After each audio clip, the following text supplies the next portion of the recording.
കൂട്ടുകാരെ, ഇനി കുറച്ചുകൂടി വീഡിയോ ഉണ്ട്, അതുകൂടി ഞാൻ നിങ്ങളെ പരിചയപ്പെടുത്താം. ഇതൊരു പേരമരമാണ്. ഞാൻ കൊണ്ടുവന്ന് ചെറുതായി നട്ട് വലുതായി നിറയെ കായെല്ലാം ഉണ്ടായിരുന്നു. ഇപ്പോൾ അതിൻ്റെ കായ് കഴിഞ്ഞിരിക്കുന്നു. എന്നിട്ട് അതിപ്പോൾ വീണ്ടും പൂവിടാൻ തുടങ്ങുന്നു. അതിൻ്റെ മണ്ടയിലും പാഷൻ ഫ്രൂട്ട് കായ് പിടിച്ച് കിടപ്പുണ്ട്. ഇത് വാഴ ഞാനിതെല്ലാം ഞാൻ തന്നെ നട്ട് വളർത്തിയതാണ്. കായും ഒക്കെ ഉണ്ട്. കൂടെ കൊല ഉണ്ടാവും. ഞാൻ കൊടുത്ത് പൈസ വാങ്ങാറുണ്ട്. നല്ല കൊല കിട്ടാറുണ്ട്.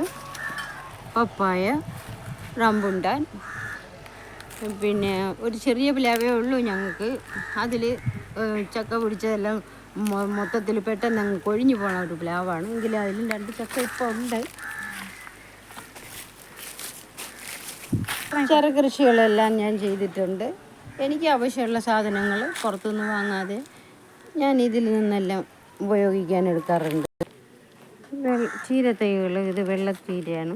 ഇതിൽ നിറയെ ഞാൻ വേറെ എടുത്തു. ഇപ്പം ചെറിയ തൈകൾ ഇവിടെയെല്ലാം നട്ടിരിക്കുകയാണ്. പിന്നെ മൾബറി നട്ട് വളർത്തിയിട്ടുണ്ട്. അതിൽ കായ പിടിച്ച് വരുന്നുണ്ട്. അതിലെ കായൽ കൂടുതലും പ്രാണികളാണ് തിന്നിട്ട് പോണതെല്ലാം. നമുക്ക് ധാരാളമായിട്ട് കിട്ടാറില്ല. പിന്നെ കൊച്ചുങ്ങൾ ഇവിടെ വരുമ്പോൾ അവർക്ക് 1-2 കിട്ടും. ബാക്കിയെല്ലാം പ്രാണികൾ തിന്നുകൊണ്ട് പോകും. ഇഷ്ടമാണ് അവർക്ക് കൊടുക്കുന്നത്.